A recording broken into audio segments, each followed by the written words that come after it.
All right, guys, before we get started today, I want to let you know that you can try YouTube TV for free and get access to 85 plus live TV channels, unlimited DVR space, and game day features like Key Plays.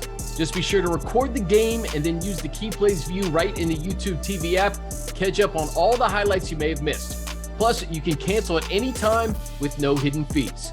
That's a touchdown. YouTube TV. Try it free. New users only. Terms apply. Cancel anytime.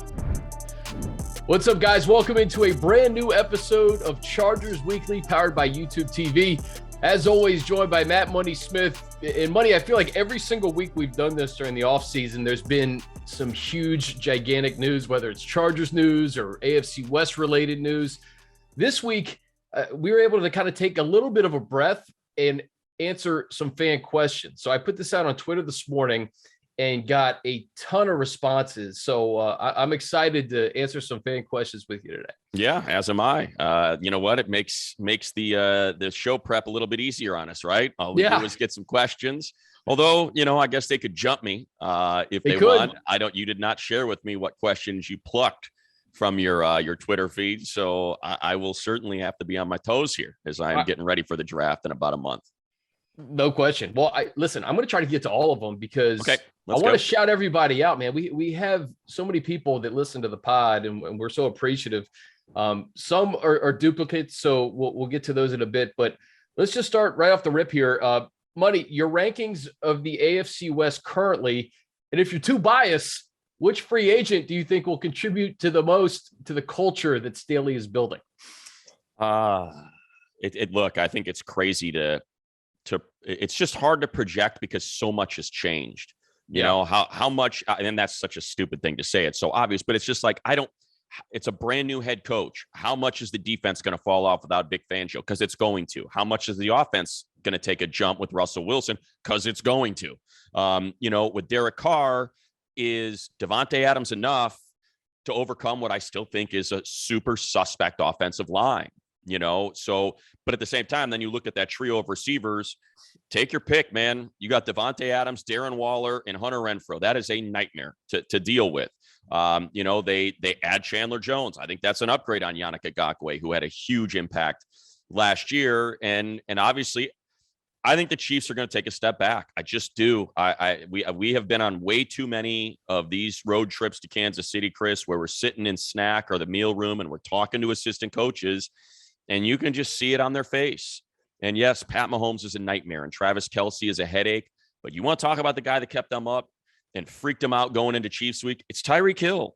You know, that offense is going to change. You know, and it's going to be less stressful for, you know, they won't tell you this. And maybe I'm putting them on the spot here, but it's going to be less stressful for Brandon Staley and Ronaldo Hill. It just is. So, you know, who do I think is the most impactful free agent? I mean, look, Davante Adams is in the conversation as the best receiver.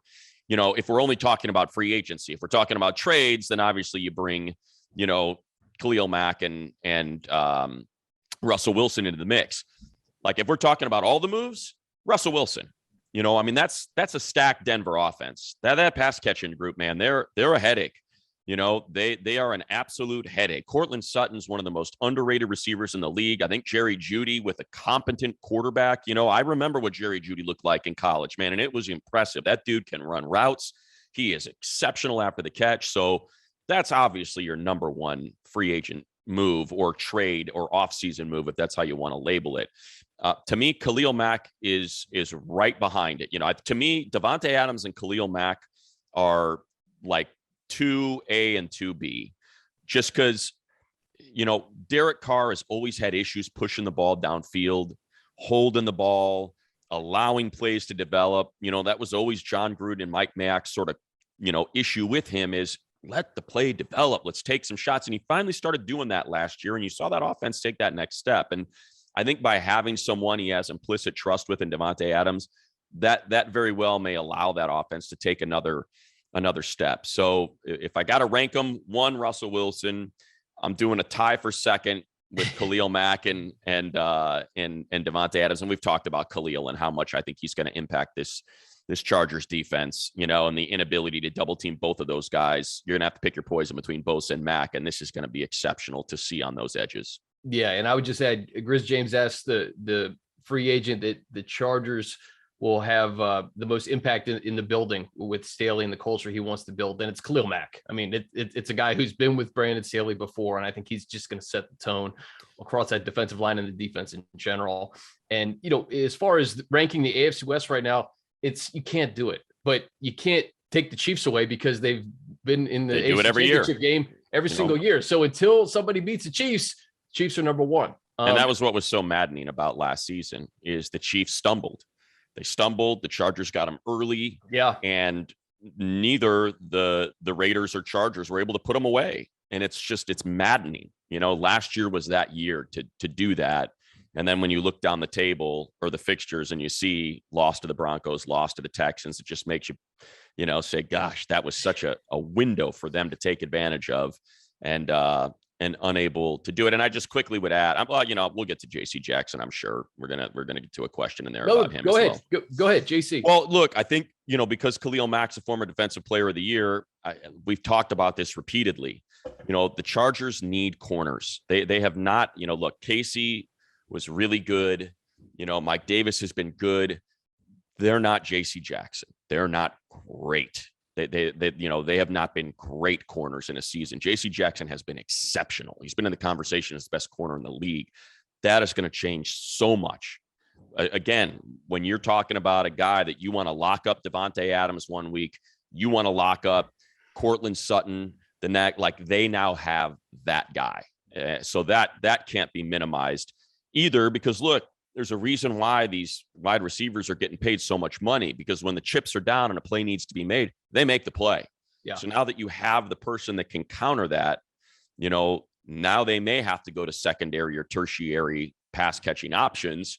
And it's not going to be, Devontae Adams or Juju Smith or whomever's going to be the number one in Kansas City now, or Cortland Sutton. So that to me can't be, Khalil Mack's the big name, but I think JC Jackson is right in that conversation as well. Yeah, you need an elite corner in the AFC West. There's no question about it. Hey, we talked about Khalil Mack. This is from Hollywood Herbie Hair Bear, big fan of the pod.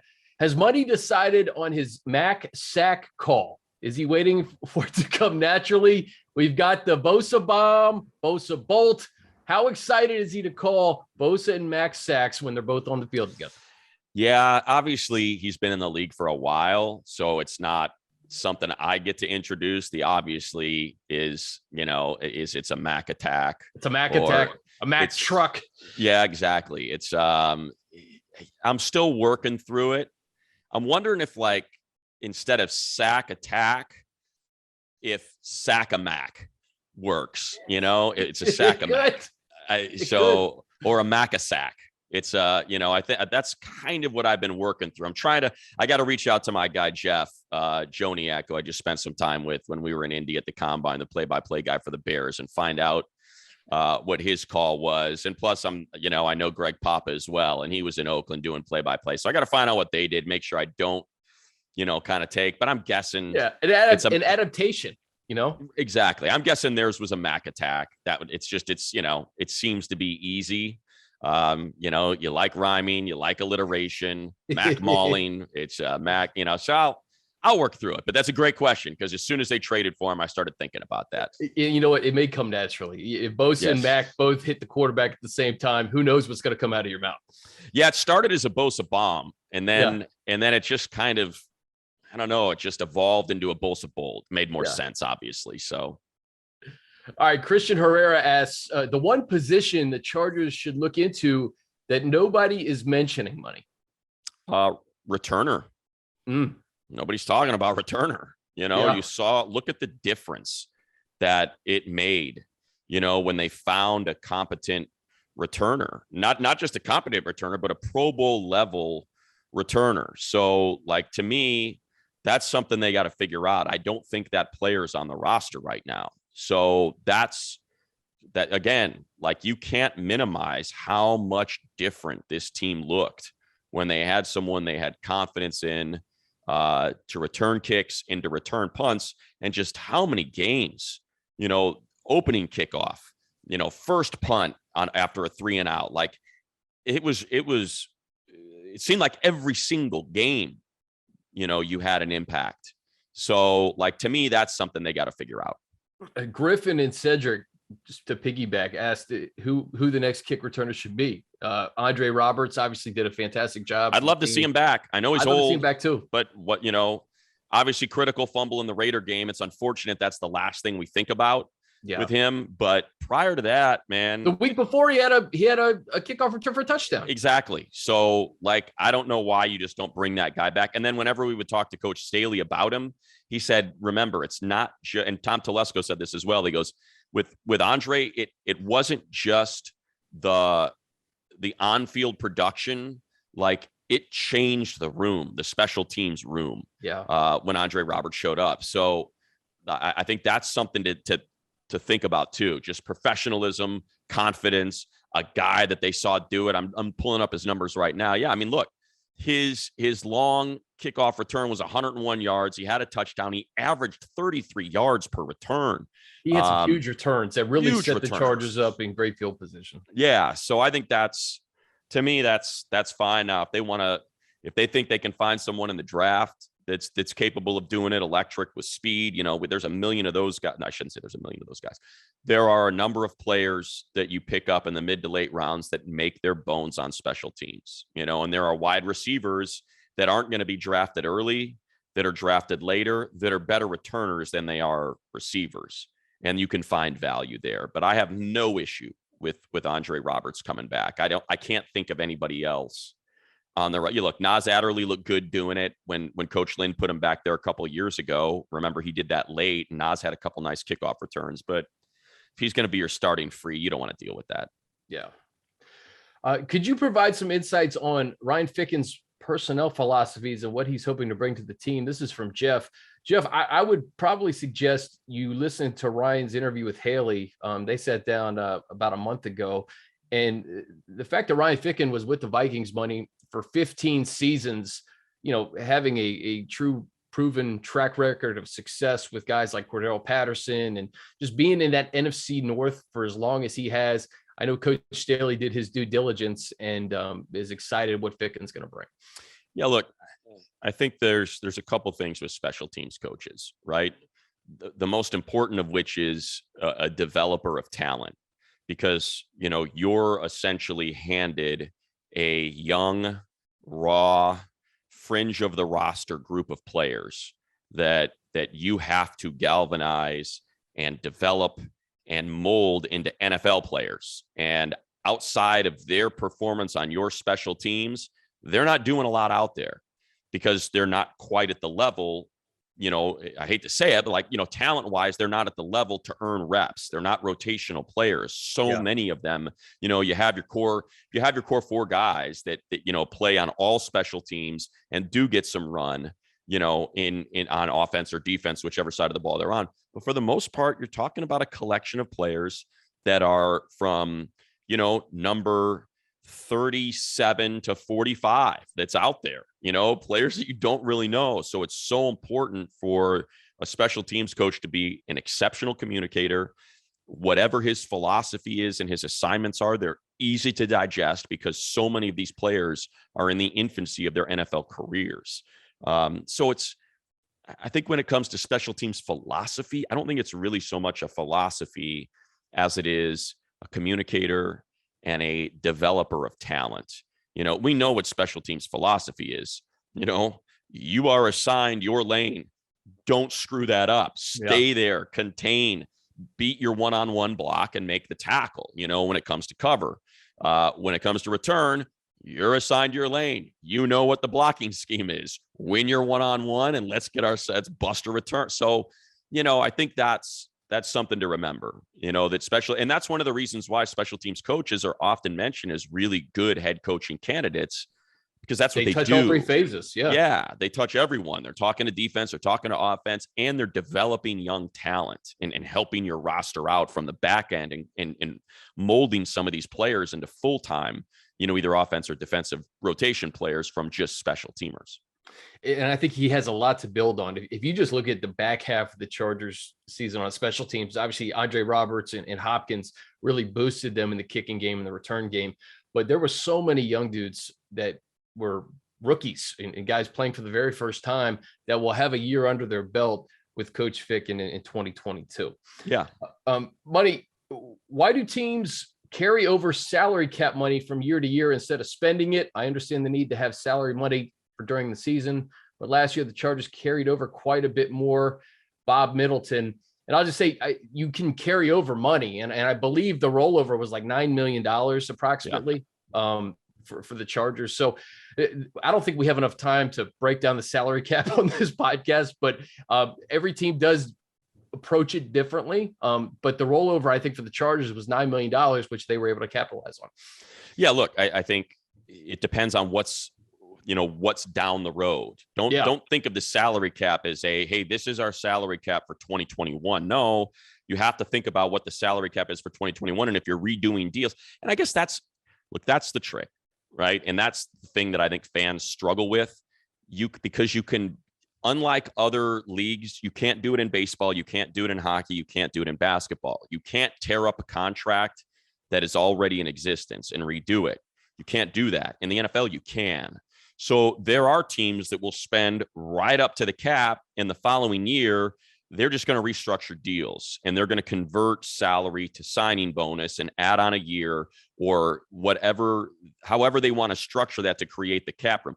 Other teams will carry cap room over. And then that way, when it comes time, here's a perfect example. Derwin James is up for an extension. Probably wants to be the highest. Yeah, so probably wants to be the highest paid safety in the league.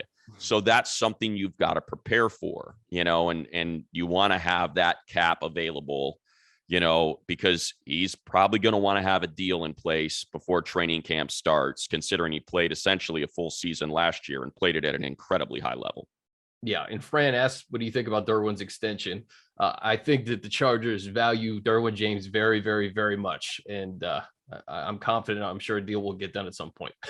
No question. No, I would be floored if Derwin didn't get a deal done this offseason and ended up playing, on the 5th-year option and went into unrestricted free agency with, the threat of a franchise tag if they can't work it out. But, again, I think there's a trick there. And, I do think, I don't think it's easy just because of the amount of money that's being thrown around. And when you try to, this is what agents are going to do. They're going to say, look, the escalator from 2021 offseason to 2022 offseason for wide receivers, for quarterbacks, for defensive ends, all jumped X percentage. Let's say for wide receivers, it was 30%, because the contracts that wide receivers got, and I'm sure we'll get into this when it comes to the draft, are incredible. That was not a premier paid position outside of one or two guys until this offseason when it really took its jump. So that's what agents are going to do. They're going to say, hey, if you apply this to Jamal Adams' deal from last year, well, we don't just want Derwin to be the highest paid safety. We want him to jump by X percentage, because here's the average of the collective positions that jumped because the salary cap jumped, and it's going to jump next year, and it's going to jump the year after that. So that's the needle that you got to thread when it comes to contracts. Is agents are in the business of being agents, and the way they get more clients is by signing Derwin James to record-setting deals that break the mold for safeties. And I can guarantee that's what his agent's looking for. And that's, as he should. Derwin's exceptional, and you know what? And the Chargers should push back and say, okay, that's not how it works. Here's the highest paid safety. We're going to pay you more. That's congratulations. You represent the highest paid safety, and Derwin's worth every penny. So that's the dance they got to do. And you just cross your fingers that nobody takes it personally and recognizes that it's just business. It's just business, baby. Next question, dress for less. How do you see Austin Johnson fitting in? Starter, rotational, defensive tackle, nose tackle, or a depth piece? Obviously Austin Johnson started all 17 games for the Giants last year, came into the league with the Titans. I think he's going to be a healthy part of a rotation. Look, I don't think when you think about defensive linemen, don't think about them as starters or, that they're going to rotate. It just comes down to snap counts, really, is what we're talking about, as opposed to, is he a starter? Is he out there on the first play? I mean, think about, okay, what are they in? Are they in dime? Are they in nickel? Are they who are they playing? How do they approach that? So I think, you're talking about a rotation as it stands right now with Austin Johnson, Sebastian Joseph Day, Braden Fajoko, I think, are probably your top three. I think Andrew Brown is still on the roster, so he's probably in that mix. And I think they'll continue to. Forrest Merrill is still on the roster; he'll be in that rotation. Jerry Tillery, who played more outside than inside a little bit. So they're all going to be. It's funny. That's the second. Oh, Christian Covington, Joe Gaziano, those guys were both brought back. So I mean, look, you got a rotation, but yes, he is going to get the majority of the snaps. At one of those interior lineman position. The more fresh bodies you can have on the interior, and guys that fit what Coach Stanley wants to do. He identified Sebastian Joseph Day and Austin Johnson as I think the prototypical defensive tackles for what he wants to accomplish up front. All right, we got a bunch of questions, Money, a lot of duplicates. People want to know a lot of the same things here. The first free agent signings to come, our guy Parrott and Flock with me. Love listening to you guys. Sean Merriman said the Chargers have a big move coming potentially. Any hints? Are there any more potential last minute free agent signings? Parrott asks. I have no idea. I think they have the space if they wanted to, but I mean, shoot, man, the first wave was pretty hefty in my eyes. Yeah, I mean, look, this is the value, window, and the thing is, I don't know how much movement's going to be out there right now, just because a lot of times teams wait for the draft now. Yeah. And then what they can't fill in the draft, they go out and fill, in free agency. So think about somebody that we have talked about repeatedly when we talk about depth on the defensive line. Akeem Hicks, someone that Coach Staley is familiar with, played with Khalil Mack. He's, a little bit older now, in his early 30s. We were talking about trading for him and sending a pretty valuable pick at the trade deadline for Akeem Hicks to try to fix this run defense. A second, a third, maybe, to go get him. Instead, a second nets you Khalil Mack. So I think when you start looking at depth pieces, can Dwayne Brown move to right tackle? Is that there's some big names out there still. So I think, isn't that the difference though? There's big names that probably won't command big salary because maybe you hear a name like Julio Jones, for instance, right? He's a big name, but he's not getting 19 mil a year like he did in Atlanta and in Tennessee. Yeah, I think and I want to say I think it's a Bill Parcells saying. I'm pretty sure it's a Bill Parcells saying. The one thing you have to be careful of, and he would say that, I feel bad if it's not Bill Parcells, but I'm pretty sure it's him. He calls them development inhibitors. You fall in love with the name, and all it is a veteran who's at the end of his career, in the twilight of his career, and they're not going to give you what they gave earlier or in the prime of their career, and they're keeping a young player off the field. So now you're not developing a young player. Now you're not looking at a young player that might be an Austin Eckler. Instead you've signed, or let's say you've signed Melvin Gordon because he's still out there to come back. And it's like, okay, is he giving you at this age, at nearly 30 years old, is he giving you what X, fourth or fifth round draft pick or second year player might be giving you, but he's taking snaps away. So that's the one thing you got to be careful of. Now, look, every now and then you'll see that incredible, holy cow, how did that guy last this? Look, Tyrann Mathieu still out there, and it's like, what is he looking for? What is he waiting for? Is he comfortable at his age, taking a 1-year deal to take a big swing at another Super Bowl? Would he like to stick it to the Chiefs twice a year and play on a defense with Derwen James? Like those are the discussions that I'm sure start coming up, and you call his agent and you say, look, this is all we got. If you've got 4 or 5 year deal sitting out there, I totally understand. It's a violent game and your career can be over tomorrow. But if you're shopping 1-year deals, come back and talk to us. and let's see if we can put you on a team that's really good where you can excel, and then you can dip back into the free agent market next year and go get that big deal. It's such an important point. I'm glad you mentioned and if it was Parcells, development inhibitors, because those are guys that I'm sure Chargers fans are looking at who's available for free agency, and you see a lot of these big names.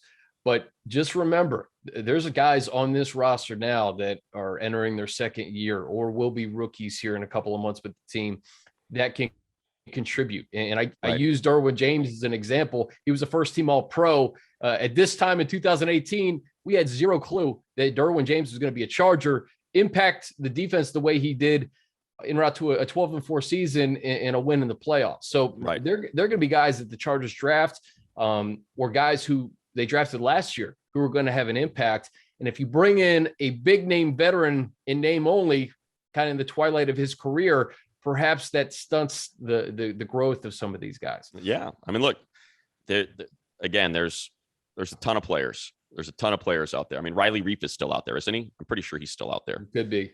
I think he is. So but is Riley Reif at this particular time in his career, and I'm trying to look up whether or not he's signed or not. I mean, he's 33. He's dealt with some injuries. Is Hymus ready to play? Yep. Is Trey Pipkins ready to play? Are you just signing someone that's got a name? I mentioned Dwayne Brown earlier. I'm just thinking of that right tackle position. Or did they feel like giving Hymus a full year to acclimate to guard after playing both tackle positions at Nebraska, that they're now ready to kick Matt Filer out to right tackle, and they're comfortable now putting Hymus or re-signing Ibushi and putting him next to Rashawn Slater to lock up that left side with Corey Linsley. And now, you know what? Matt Filer's a better right tackle than anybody else we got out there on free agency, even though you may not think of him as a great right tackle because he played guard all of last year. I hope that makes sense. That's the stuff they got to sort through right now. Well, again, I feel like money is just segueing right to the necessary questions here. We have a ton of right tackle O-line questions, and we have a ton of Ode Ibushi questions. We got a lot of Ibushi fans, man. He played well. Let me just buzz through some of these, and we can just try to hit on some of the main topics. The plan at right tackle, Johnny C wants to know, right tackle from the other LA Phil, thoughts on how this eventually may be addressed, draft, free agency, someone on the roster. Our guy, Brian Rick, wants to know about the right side of the O-line, and you talked about the fact that you could potentially move Matt Filer out to right, Hymus left guard. Brian Utu wants to know what the combination of O-linemen will look like next year, defensive lineman too. And then Zogo wants to know what the offensive line situation will look like come September. So I guess we could start with right tackle and kind of go from there. There's obviously some in-house options. Matt Filer being one of them. There's that 17th overall pick. And then you mentioned that you still have the tool of free agency. Yeah. So look, I think what would they prefer? I think they'd prefer to do it in-house and save some money and save some draft equity. I think if they feel like they can do it, then they will. But at the same time, you can't go out there and do what you did last year after Ibushi went down. It changed. What do we think of Trey Pipkins? What do we think of Trey Pipkins' money? I have no idea. Look, I don't know. He's got what, 2 or 3 years? He's got 3 years, right? This is his 4th year. I believe so. So he's got 2.5 years of disappointment of he does not look like he belongs on the field. And devil's advocate, 3rd round pick, small school was going to be a project. And I thought he played pretty well when Slater was out on that Thursday night game. So that's what I'm talking about. So then you have this. So just think of it. Let's just talk about it as a pie. You've got a pie that's 100%. Of that pie, 90% of it is, I don't think this guy's going to make it. Then there's 10%, and that 10% is the most recent 10% where you're like, you know what? Look pretty good. They didn't have to shade a ton of tight end help over there. They did a little bit, but not a lot. It was a high impact Thursday night football game, and he played well. So like you said, Sioux Falls, tiny school, has the build, has the length, has the athleticism, just didn't have the coaching maybe. Did it click? Did it finally click? Did they bring in a group of coaches that were finally able to communicate with him, what he needed to hear to understand how to play the position? So I'm not surprised he's still on the roster. I think he's certainly going to be given a shot because when called into action, he played pretty well. At the same time, I think it's a really good offensive tackle class. I think it's a really good offensive line class this year. So if you end up getting some, we talked about this last week. If quarterbacks end up going at, let's just say Kenny Pickett and Malik Willis both go ahead of 17, well, now you might see a slide. Now maybe Penning is there for you at right tackle. And he is a prototypical, I am going to humiliate you. Your children are going to think less of you at the end of this game. Like he's that kind of right tackle. So like he's exactly what you would want to combine with Slater. If he's there, I think it is a serious conversation about, okay, why would we not take him knowing how important that position group is to us? There's also some really good guards. Zion Johnson's starting to make some noise as a super clean interior lineman prospect. And that's typically what you see, like right around 15 to 24 is when you get that, hey, this is the number one guard in the draft. This is where Quentin Nelson was a different deal, man. That guy was, people's number one player in the draft. But like, that's typically where the Chargers are picking, is where you see the Zach Martins go, the guys that are listed as the number one interior lineman. So I think, I do think it could be addressed in the draft as well. But I think that's going to be predicated on quarterbacks going ahead, at least two of them.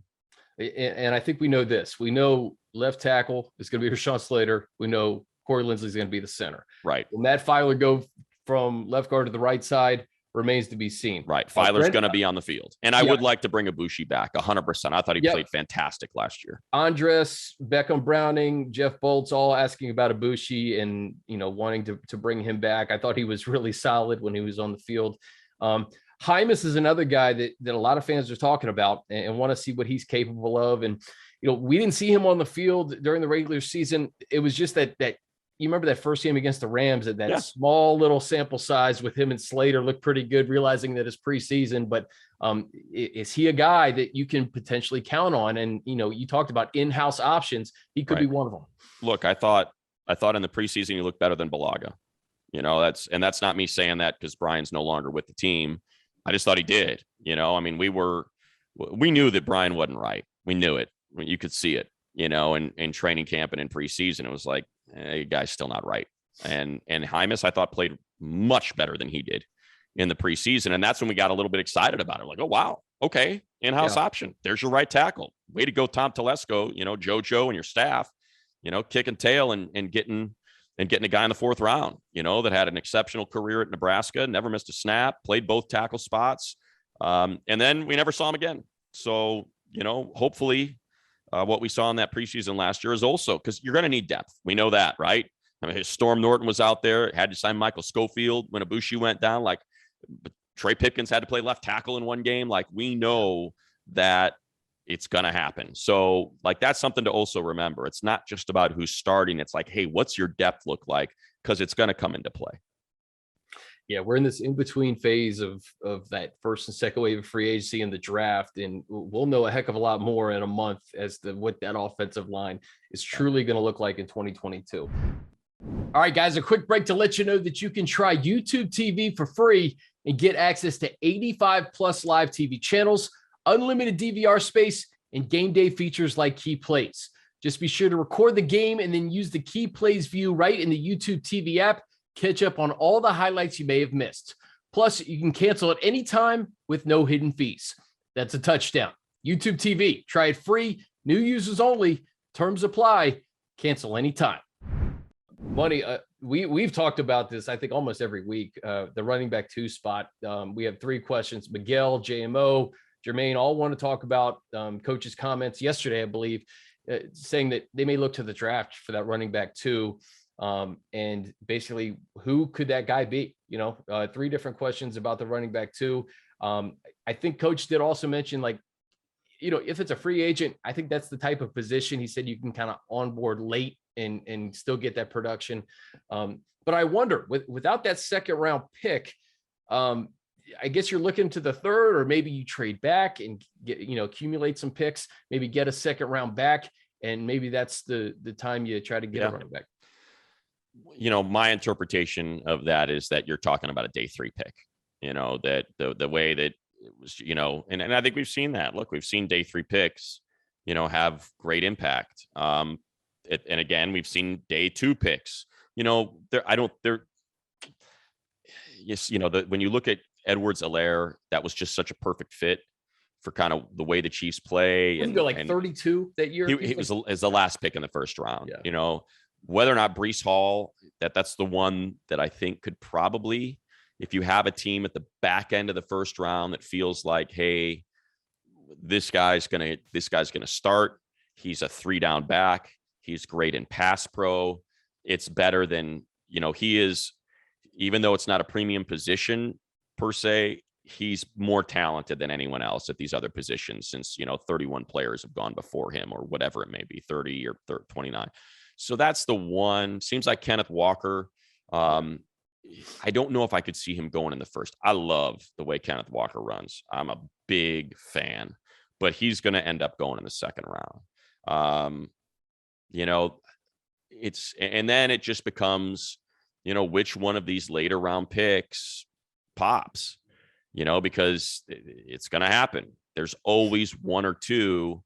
And there's undrafted free agent. I mean, we keep saying it, the best back on the Chargers roster was an undrafted free agent. Yeah. So like it's a tricky position. And unfortunately, 4th and a 5th round pick and Josh Kelly and Larry Roundtree have not grabbed it. It's been there for them to take, and they just have not been able to grab it. I think we keep saying it. Justin Jackson has grabbed it. Unfortunately, he lets it go because he grabs it 1 week and then he's gone for 3. So, were it not an injury issue with Justin, I don't think there's any question they'd feel like they've got the number 2 back on the roster. So, to me, that's more of a day 3. I don't think it's free agency. I can't see anybody, getting cut at a running back position that, Saquon's not getting cut and no one's taken on that salary. That's the one that everybody keeps pointing to because the Giants still got to move some money around. But I don't see that as being the answer. Yeah. Breece Hall, Kenneth Walker. I look at like Jonathan Taylor going in the second round. And if you can get that type of impact player in the second round and add to your offense, I don't care what kind of offense you are, you're going to be much better than you were the year before. So the thing is, the Chargers, I think it's 17 now, not having that second round pick, it does make you think, can they move back?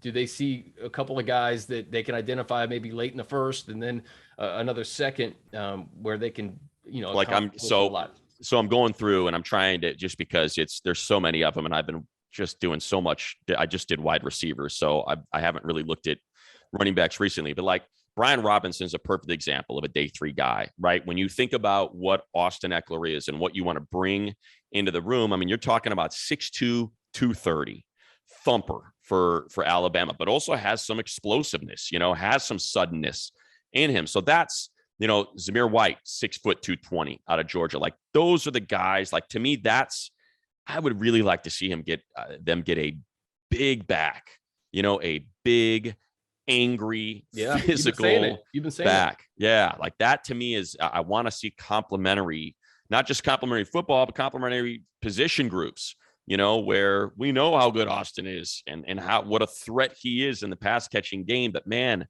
on those 3rd and 1s, 3rd and 2s, 4th and 1s, I want a thumper, where you spread them out and, like that to me is, I just have this vision. It's like, okay, on those 4th and 1s, I want to see the offense spread. I want the threat because Justin Herbert is such a threat, as is Keenan and Mike Williams, and Gerald Everett's going to be a threat. Spread them out, make them honor it, and then hand it to a guy that's clocking in at 220, 230 into a light box because they have to spread it out too, and get your 1 yard. Like that's my vision of what I would like to see. It speaks exactly to what Staley's been saying all offseason, a complete team. To have a complete team, you have to have guys that do that to complement players like Austin. All right, a couple linebacker questions. This comes on the heels of Kaiser White going to the Philadelphia Eagles. This is a good question from Andrew. Would love to hear the discussion on how the linebacker room suits Staley's idea for the position.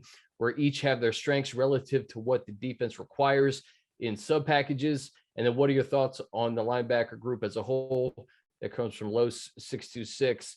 I'll just tee up here, Drew Tranquill and Kenneth Murray. I think when you're talking about Kenneth Murray, I think they identified him as a guy that is going to have to pick up a lot of what Kaiser did last year. He started 6 games. I think he had 31 total tackles.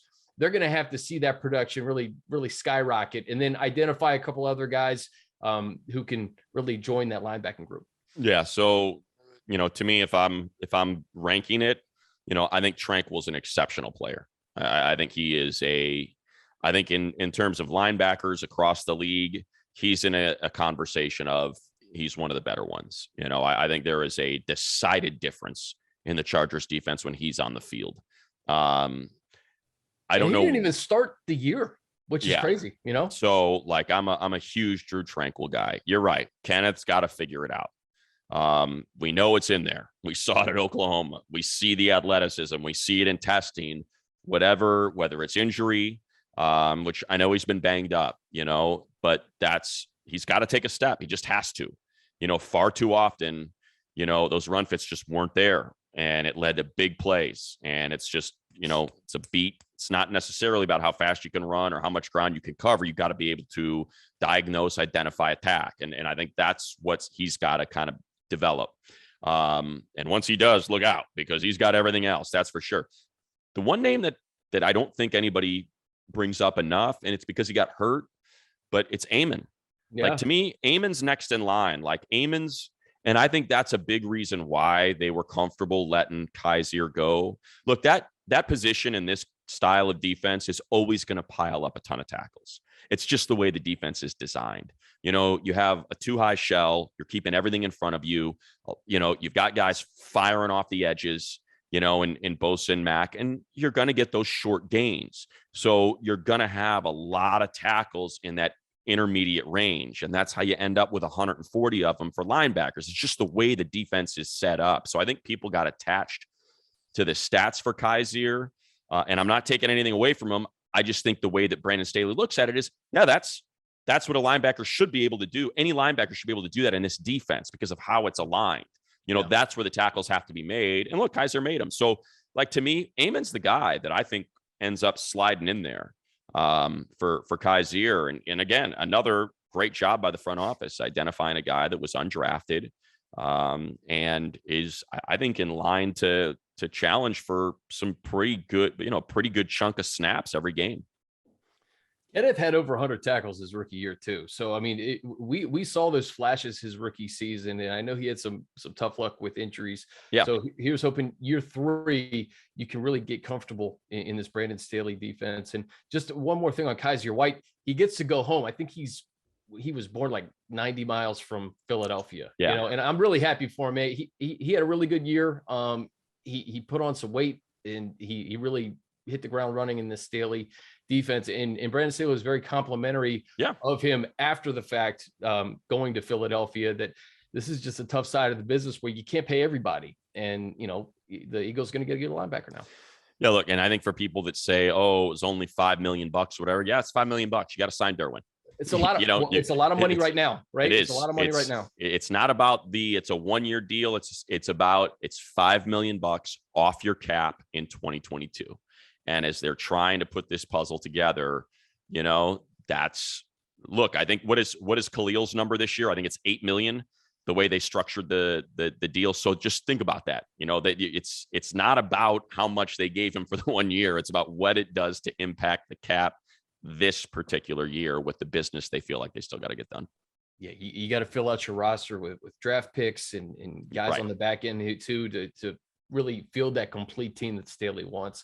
Money, we got 4 questions about a wide receiver at 17. I mean, people are not, I don't know if they're dreaming. I don't know what it is, but they're really excited about the prospects. Both of 15. If we were to take a wide receiver in the draft, who's your preferred prospect? Brian LaRue says that he's kind of comparing the Jamar Chase to the Bengals and the wonders it could do for potentially the Chargers. J.R. Ride, the reality of Jamison Williams, if he's on the board. I've heard the talk of Chargers taking Olave and Williams. What do you think of Treylon Burks? That's Dylan Tedder. A lot there. Let's just start with your preferred prospect at 17 at the wide receiver position. Yeah. So like I said, I just went through wide receivers and Jamison Williams ain't going to be there at 17. Okay. He's just, let's put that away. He's not, I wish he was. I would love for him to be. That's the guy. He's the best. It is incredible to watch him. It's like watching. And I think because of the injury, I put it out of my mind, and I've been watching Burks and Olave and Wilson. And then I was like, all right, let's keep going and let's get through the rest of these guys. And man, it is a cartoon. It is. It's just, and he's incredibly fast. Did you have visions of Herbert throwing 60-yard bombs to him? Well, I'll tell you what I got visions of. Like when you go back and you watch, it's wonderful what we can now do. I don't have to go through whole games anymore. I can there's different tabs that I can click on with the interface I have. I can do touchdowns. I can do explosive plays. I can do drops. I can do catches over 20 yards. Like when you watch what Jamison Williams does, he'll be double covered. He will catch a ball that Bryce Young threaded between these two defenders, and it looks like they're going to converge and tackle him. You blink your eye and he's gone. He's 3 steps away from them. He's got that burst. So he's fast. And then the second he puts his hands on the ball, there's another gear, and it's pace. And it's like when the corners thinks they've got it figured out, he'll slow down and then he'll just explode and speed up. And he is the best. And he's dealing with an ACL. And it reminds me of Jeffrey Simmons when he was coming out of Mississippi State, the defensive tackle. And everyone's like, oh, what a bummer for Simmons. He tore his ACL. He's one of the 5 best players in the draft. And the Titans, I don't remember where they picked 14 or 15 or something like that. Like, yeah, scoop him. Yeah, we'll take him. And remember when he made his return against the Chargers in week 5, and he destroyed the offensive line and destroyed Phillip Rivers and destroyed Melvin Gordon. And it's like, yeah, take the guy. Okay, so he doesn't show up until week 6. You're not drafting for week 1. You're drafting for the next 5 years. So my prediction is all of these mock drafts that you see, Garrett Wilson 1, Drake London 2, Chris Olave 3. No, it's that ain't how it's going to happen. I am unfortunately, I am certain that Jamison Williams is going to end up.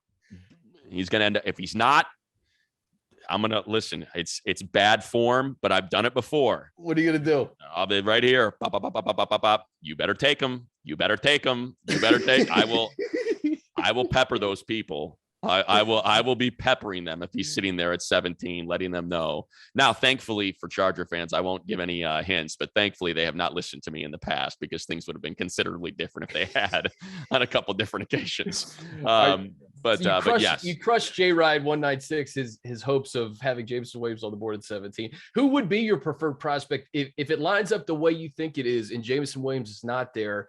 Who would be your preferred prospect at 17?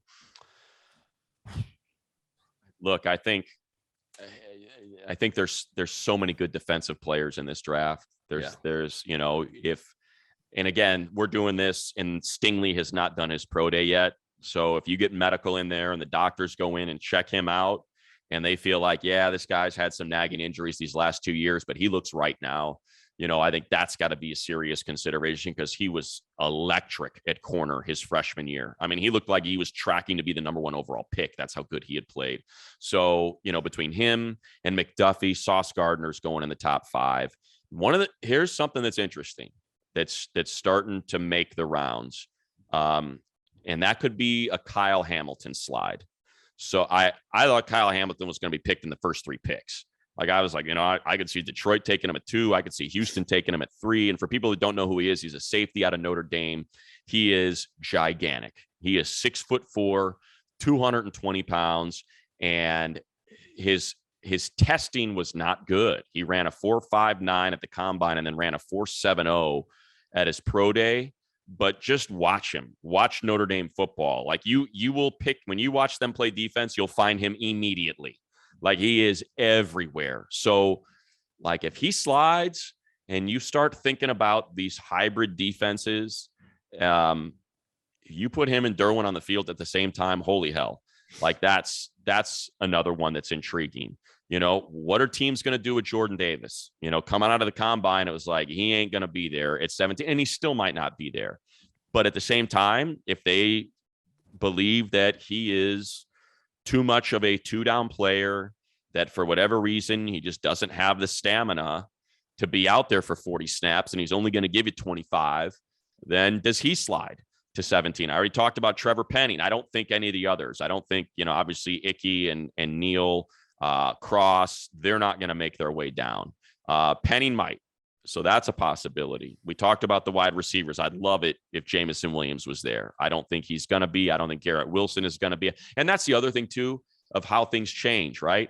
Like when Christian Kirk got $18 million and Tyreek Hill got $75 million and Devontae Adams got $28 million a year. Well, now that changes the calculus, because now it's like, okay, I'm going to draft a wide receiver.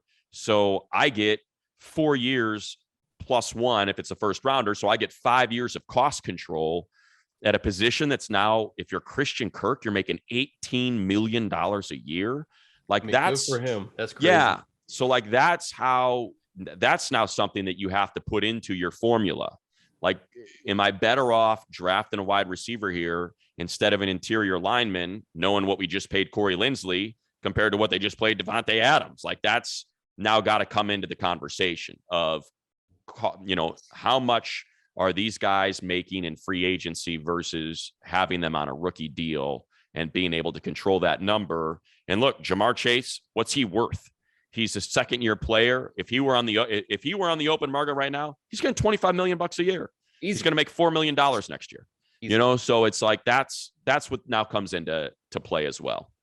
Treylon Burks, did you watch any of his tape from Arkansas? I did. Yeah, he's a great player. He's a huge player. At the same time, I don't know what I can't put my thumb on it. It's has nothing to do. I'm not pretending to be some sort of talent evaluator. It's just what I heard at the combine, and it was interesting. You know, there were enough people before he did his run, and you know, before he did the drills, before he had his workout, there were just a couple people that were like, "Not sure, man. Not sure about Treylon." You know, and so that, for whatever reason, is just a seed that's planted in my head, and you know, hopefully I'll be able to shake it. Because, man, it's, again, impressive. He's a giant dude. I mean, he is thick. He is physical. Had an exceptional season. Certainly looks athletic enough. That was just my only concern, is there were a couple people that were saying, yeah, I don't feel like he's in the same. He goes, you know, to me, it's Williams, Olave, London, Wilson. Those are my guys. So I'll button up this conversation with this. And listen, I'm not opposed to a wide receiver at 17. If it happens, I think fantastic. But they drafted a guy named Joshua Palmer last year. Yeah. And he had a pretty good close to the 2021 season. Somebody asked about Joshua Palmer taking that next step in year 2 as well. And there's one football, guys. And there's Keenan Allen, there's Mike Williams, there's Austin Eckler, there's Joshua Palmer, there's Gerald Everett. There's a lot of guys on this team that are capable of making plays consistently. So I'm not opposed to, I mean, shoot, man, if Jamison Williams is there. To me, that's the difference, Chris. Okay. Yeah. He's game changer. Yeah. That's a different level. Like, to me, that Jamison's the one guy that changes everything. Like, he's just that. You're a defensive coordinator. You go to bed at night going, Justin Herbert, Jamison Williams. Oh God, you got to be kidding me. Like, to me, that's the kind of player he is. And we keep saying complete team. That's the guy. That's the burner, right? That's the guy who adds this really scary Tyreek Hill like element to your offense that you have to. And I think it was something Brandon Staley said, right, like 3 weeks ago. He's like, yeah, look, it's great to have a 4-3 guy out there, you know, but the defense isn't going to honor him if they're not afraid of him. You can contain that speed. You've got to be the whole package. It's not just clocking in the 4-3s that changes a defense. You know, they have to fear you. And just, you know, I'm not saying Jamison is Tyreek Hill. I'm just saying, think about, you know, how you feel about Tyreek Hill versus Will Fuller, who runs in the high 4.2s, low 4.3s. You know what I mean? Like, there's fast receivers, and then there's receivers that freak you out. And to me, that's what Jamison's going to end up being. And I think Jalen Waddle is on his way, and that's why the Dolphins ended up taking him where they did. I think he's kind of on that pace to be that type of player as well. And remember, we talked about him last year when we were talking about, I was like, look, Jalen Waddle's there, then let's have that conversation, thinking Slater was going to be off the board. And we were talking about, okay, what about Kwity Paye? None of those dudes were there. Exactly. Jamar Chase wasn't there. Waddle wasn't there. Devontae Smith wasn't there. Yeah. I mean, I remember having the conversation, though. We were talking about, okay, is it Darisaw as the third tackle? Yeah. Is it Kwity Paye as the next edge rusher? Who would have, and I remember saying, look, the wide receiver I want is, knowing that Jamar Chase was going to be gone, but we thought maybe Waddle was going to make it there. And like, that's the category that I put Jamison Williams in. Like, it's that explosive type of speed. Huge mailbag today. We're going to end it with this money. And, I'm not really one for predictions anyway, especially on March 31st. But yeah, right. Rico Modern World says, I know the schedule hasn't been released, but your honest opinion, how will the season go in terms of record? Will wants the way too early 2022 record prediction. I can't give you a record prediction, man. Like what you said last week really resonated, that there could be 3 teams, although I think 2 teams will make it at least from the AFC West, but there could potentially be 3 teams from this division, which a lot of people are saying is the best division in football in decades, that don't make the playoffs. So could I see the Chargers winning 9 games? Yeah. Could I see them winning 13, 14 games? Sure. But it's going to come down to injuries. The parity in this league is crazy. And I think you'd be nuts to make any sort of prediction for any team in the AFC right now. 100%. I think projecting like a 12, 13 win season for any of the AFC West teams is just irresponsible. Like, to me, it's just it's too tough. And again, the AFC West has to play the NFC West. So you're playing the Rams, Super Bowl champion Rams. You're playing the 49ers and that nasty defense and that Kyle Shanahan coached offense. And let's see what happens with the Cardinals, and Kyler Murray. Can they kind of figure things out? And because if they can, look, Kyler's a nightmare to game plan for. We know that. So they were 10-0. So like, you've got the AFC West. I mean, you have the NFC West on your schedule. And then you've got, what looks to be a bit of a break in the AFC South. And then Matt Ryan gets traded to Indianapolis. It's like, oh, great. And the Browns is Deshaun. When do the Chargers play the Browns? Do they play him when Jacoby Brissett is the quarterback because Deshaun Williams is suspended? Or do they play him when Deshaun Watson is the quarterback and he's out there? Because that certainly is going to change the way you feel about the Browns. So like, it's a nightmare. The schedule is a nightmare. You can say AFC South, Titans defense, Derrick Henry. They finished with the best record in the AFC last year. And listen, man, I think you wipe the slate absolutely clean at Jacksonville with Doug Peterson and Trevor Lawrence. That offense was not close to what it should have been last year. And I know that Christian Kirk and Zay Jones aren't Jamar Chase and DeAndre Hopkins, let's say, but Trevor Lawrence with Travis Etienne and James Robinson, like, I'm not saying they're going to be, this elite team, but I think they'll be a tougher out than they were last year for sure. Certainly. Yeah. No, I mean, look, then being coached by a guy who doesn't know who Aaron Donald is. Yeah. They're going to be much tougher. Right. I mean, much tougher to face this year. And look, we talked, how much did we talk about Tyreek Hill? You got to face Tyreek Hill next year. Yeah. At home once instead of twice though. Get him once on the fast track in LA on the turf, with Miami and that headache of Mike Gesicki and Tyreek Hill and Jalen Waddle and Raheem Mostert, just all that speed out there, so it ain't easy, it ain't, I think anything above 11-6 as a winner of the AFC West is foolish. I think with the way the schedule is lined up, I cannot see a team that is separated that much from the group that they could throw up 12 wins, to go 12-5, to go 13-4. I don't think it doesn't make sense to me with how tough this division is and how talented it is. Agreed. You like the mailbag? I like the mailbag. Yeah, it was fun. Hopefully it's what the people wanted. I think it's what the people wanted. We should do it again before the draft. It works. Maybe we do it the week before and get you all set for the 2022 NFL draft. But yeah, I'm sure by then I'll have another favorite player that I'm screaming and yelling about, as I just watched Jamison Williams yesterday. Well, but we do these teases for Chargers Weekly. I think Jamison Williams should be the teases. I know. And it's funny, like, I put it out there yesterday after I watched him. I was like, hey, I'm looking at these mock drafts. I saw a mock draft yesterday. I'm not going to name the name. Didn't even have him in the first round. I was like, okay, listen, this is incredible. This is no, this guy in 2 weeks. It's when why not everyone should do a mock draft, right? Yeah, right. And it's so, and then I was getting a lot of flack on Twitter, in the mentions, like, shh, I'm not sharing any secrets. All right. Yeah. the talent evaluators, they know. They're well aware. And I promise they're all just being quiet about it. And they're saying, oh, I don't know if we're comfortable taking a guy with an ACL. And that's what they're saying.